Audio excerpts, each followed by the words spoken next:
Hello, everyone, and welcome back after this short break for the clean. After the short break, we will go on now with the presentation of the results of the first call for technical assistance from the secretariat.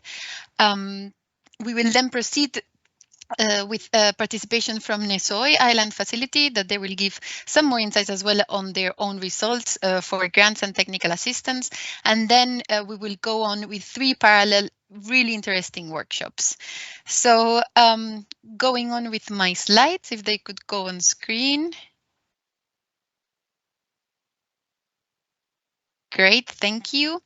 So for those of you who might not be really aware of what this technical assistance was about, in this phase 2 of the secretariat, as introduced by Simon this morning, we will provide technical assistance to a total of 40 projects on clean energy. And these 40 projects will be distributed over 2 calls. The first one has taken place now in April, May of this year, and we will be announcing the results just now. And the second one will be in February 2022. Now, unfortunately, we are not able to provide grants for this support. So the technical assistance is provided as 14 days of expert work from a renewable energy expert and adapted to the needs of the island. And precisely to be able to provide assistance to islands all around Europe, regardless of the stage of the energy transition, we've even seen this morning how some islands, examples of islands that started their strategic energy vision last year. Now they are moving into implementation to islands that are really already acting. So that's why we classify the support into explore, shape, and act depending on the island's needs. Now, for those of you who might not be aware yet of what the methodology is about, a quick recap. We call explore support for those islands that are just starting the energy transition. So, for example, there are islands that are building a coalition of the willing. We've heard this morning how important it is to have the entire community on board in order to get meaningful projects in place that really help the island move forward towards decarbonization. Islands in explore phase are also, for example, defining an energy vision for the island and getting their drafting the pathways to get from vision into action. Now, for those islands that have already done this strategic exercise and they are building a pipeline of clean energy projects, we have shape support. And this is the widest category, really. So this would involve islands looking into more technical aspects of certain projects, building certain aspects, looking into legal and regulatory barriers, looking into financing options, etc. And for those islands that have already even passed this stage and are really they're ready to implement energy projects, there is ACT support. Now, in terms of our technical assistance,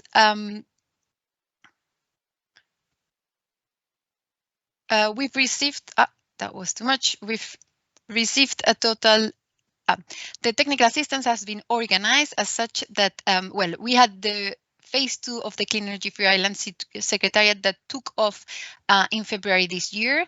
And already the 29th of March, we published the call for technical assistance. It was launched on our website and distributed by through our networks.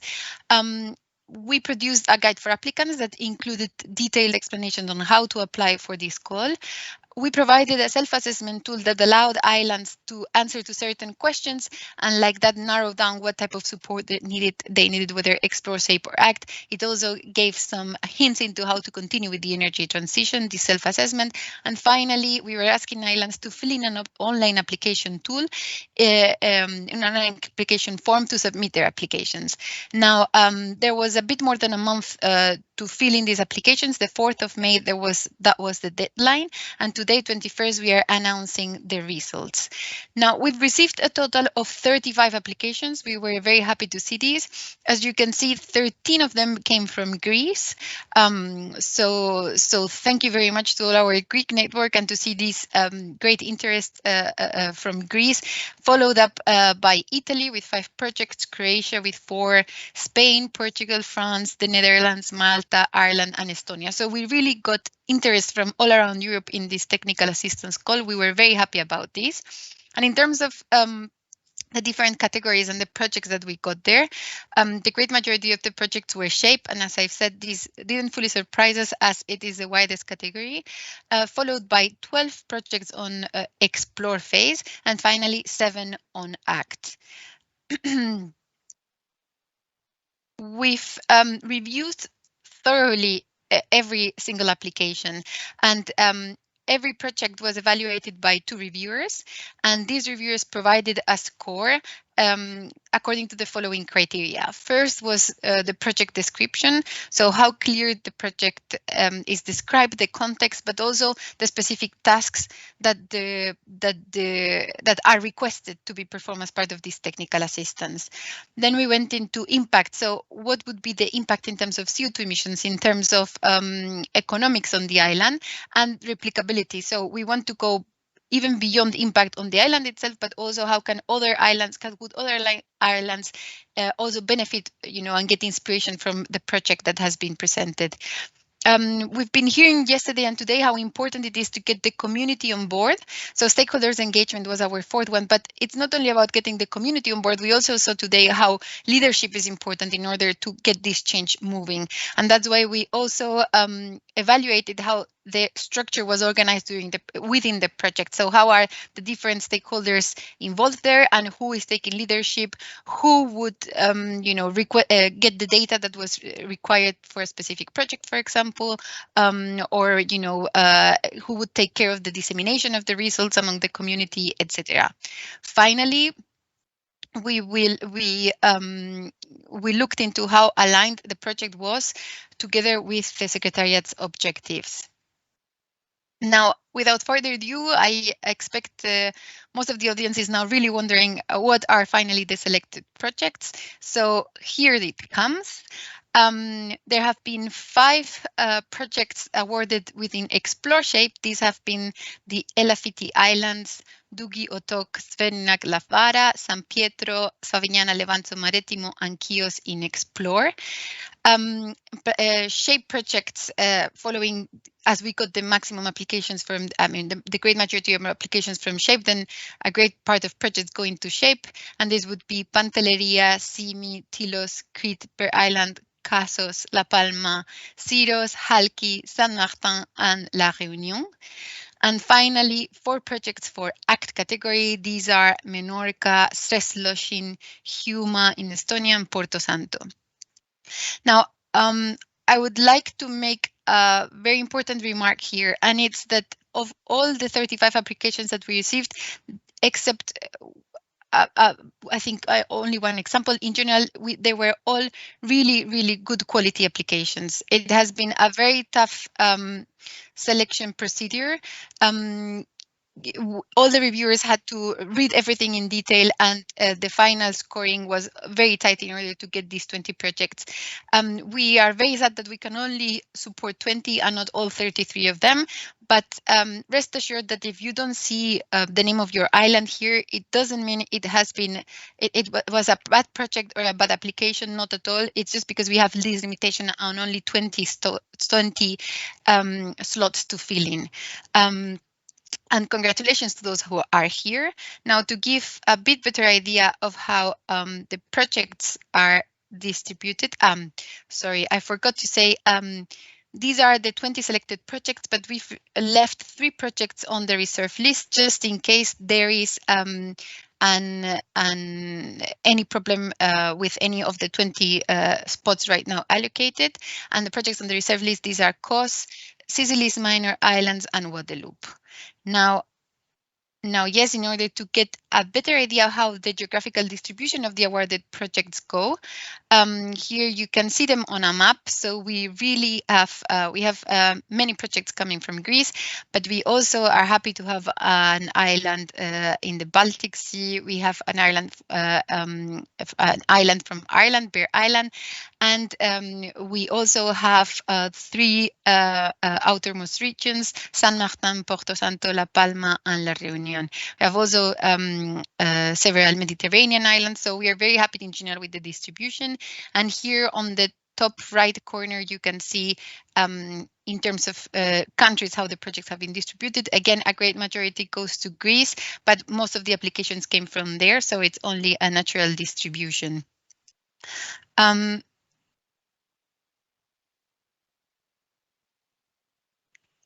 In terms of the topics covered by the technical assistants, there has been a very wide variety and very nice, interesting projects coming from very different angles. So in terms of Explore projects, we've seen islands requesting support to develop the clean energy transition agenda. So really willing to start their clean energy transition. We've also seen projects asking for stakeholders engagement. We have a couple of projects on energy communities. We've talked plenty about this morning, the importance of collectively owned energy assets. In terms of technologies, we've seen we will be supporting solar PV, solar thermal, wind, biomass, hydrogen, wave energy. And the topics also span to other sectors such as transport, and we have transition to e-mobility, electric ferries and vehicles, combined heat and power, so also heating, district heating, grid studies, interconnection to mainland, battery storage, waste to fuel. We are very happy to see this very wide variety, as what we want to do is really to adapt to the specific island's needs. Now, in terms of what's next there for the islands, for those selected projects, the Secretariat will be shortly in touch with the beneficiaries to set up the scope definition meeting. If you remember well from the guide for applicants and from the webinar we gave, we are right now at the second step on the selection process.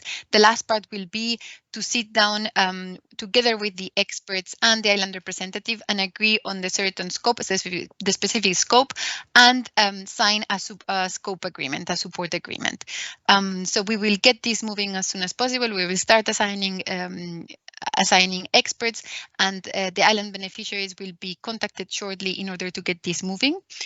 For those unsuccessful projects, here I repeat again, please, the quality of the project has been really good. We would love to be able to provide support to everyone.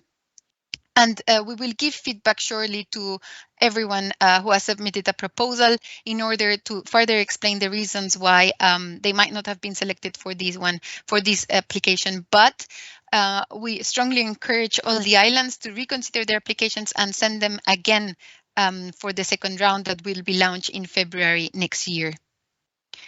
Now, I would also like to stress now that the Secretariat continues offering support to islands beyond the technical assistance.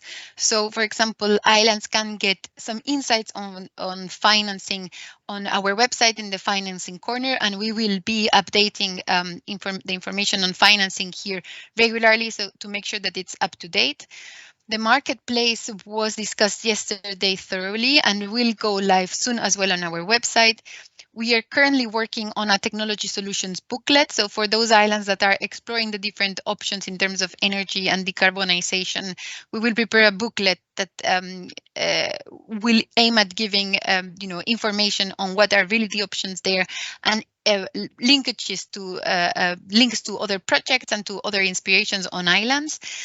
We are preparing a set of webinars on energy topics, and there's a form online available in order for islands are free to contact us with suggestions on energy topics, and that could be covered through webinars.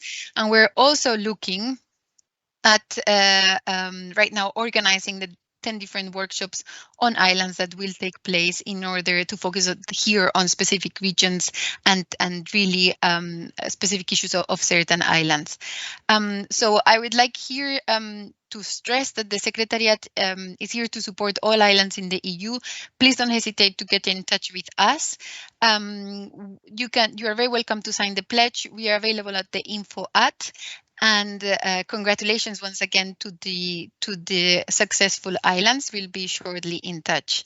Now, this is the end of my presentation, and I would like to welcome now Andrea. Andrea Martinez. He is the director of the NESOI Island Facility, and he will be providing some more insights as well on the support provided by NESOI to the islands. Andrea, it's a pleasure to have you here, and the floor is yours. Thank you, Marina.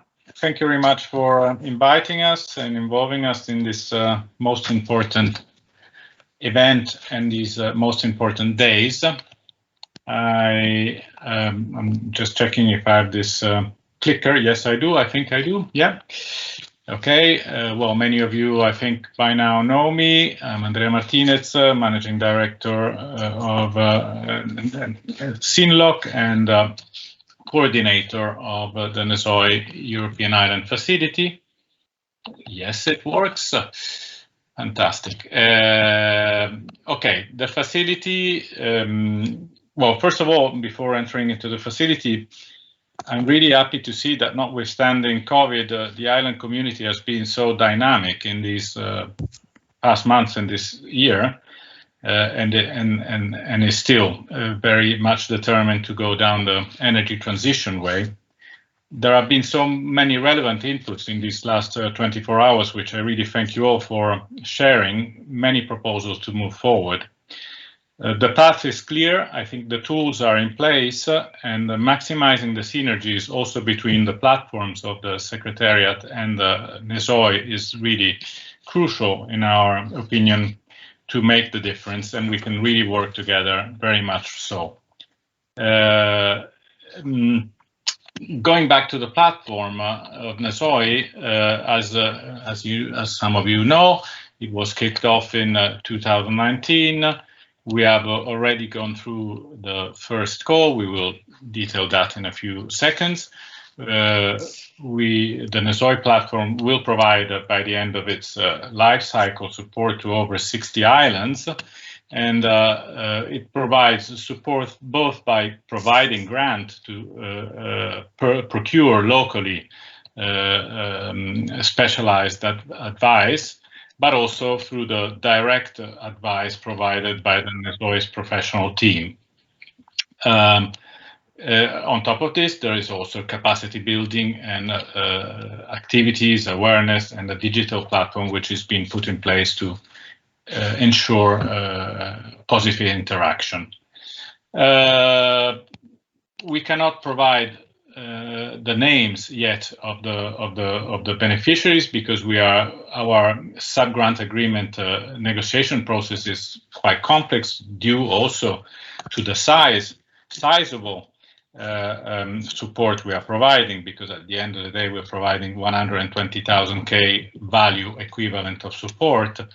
This will be announced on Monday. It is unfortunate. We would have liked to do it today, but our calendar was already set before and we couldn't change it, unfortunately.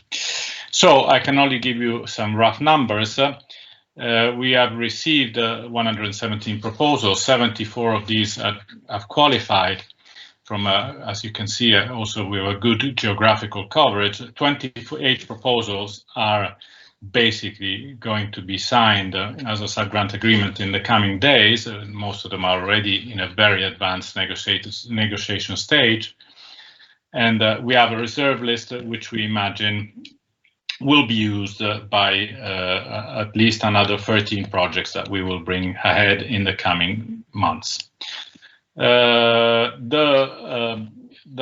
cause which we have managed has provided very interesting results, both in terms of geographical reach and technology range of technologies which are dealt with in the project. Let's say that the smallest bubble here is more or less a 1, and the largest bubble is more or less a 6 in terms of number, just to give you a taxonomy. And so this, I think, is very positive for the energy community at large, because it shows us that not only there is a willingness to explore different topics, different types of technology, but also there is a growing distribution throughout Europe, and not only where there are, let's say, plenty of islands, or not only consolidated players in the islands market space. impacts. The first call will operate on approx 10 countries, already, as I said, about 40 islands. That is the short list and the reserve list. We will be allocating 1.6 million euro grant with the sub-grant agreements and the equivalent and an equivalent value of NESOI support. First data, which has been provided by all the applicants, shows an impact, potential expected impacts, investments for 1 billion, an average leverage factor of entry-level projects of at times 200 on the support provided, and conceptual design deployment approx 800. Primary savings, 1,100 gigawatt hour per year, 350 kilotons CO2 per year. So very good impacts, very good coherent with the calls, very good quality of the projects, and we congratulate not only those that have won this first round, but also that have really competed very fiercely with very good projects, with very good ideas, which we hope also not only as SINLOC, but also as a secretariat that can be brought forward with the future calls. The typical support that Don, yes, this is just a typical, let's say a case study, relatively across the border. Let's say that the typical feasibility study that will be performed includes all these phases, so project status, KPI assessment, permitting, technological options, assumption books, all the financial, let's say, core with the risk mitigation, financial modelings, procurements and procedures, and action plan and monitoring, also cost-benefit analysis before that. And different applicants have applied with different mixes, where some activities were more intensely performed locally and some have asked us to perform them. So there was also an interesting mix of solutions. Next steps. On Monday, as said, we will announce the beneficiaries, the first 28 beneficiaries. And please do follow us on this in our websites, in our LinkedIn pages. In June, these first 28 beneficiaries will start project implementation. The reserve list will be activated more or less in October, at the end of September, in beginning of October, with project implementation. And in October, we have the second call for the new projects, which will be then, after selection process, activated in April 2022. How to compete in the next call? Well, first of all, yes, self-eligibility check is quintessential. We've also provided that in our call. I would also suggest rereading rules, Q&As. Unfortunately, some of the applications we had to drop because they were not eligible, and that obviously is never anything that no one likes to do. So it was always a bit of a problem for us to do that, but we had to do it because eligibility is black or white. Either you have it or you don't. And so it's very important to check that, also not to dissipate energy. Focus on project and simplicity is essential. Clear and complete requests in the technical assistance. Some were not very clear and unfortunately didn't get through. Realistic estimates on KPIs and impacts, and sound governance structure and implementation plan. This is what we ask from the applicants. What we will provide, and we will provide, is, let's say, very structured professional support to ensure that your islands can trigger the necessary mechanism to move forward. Thank you very much.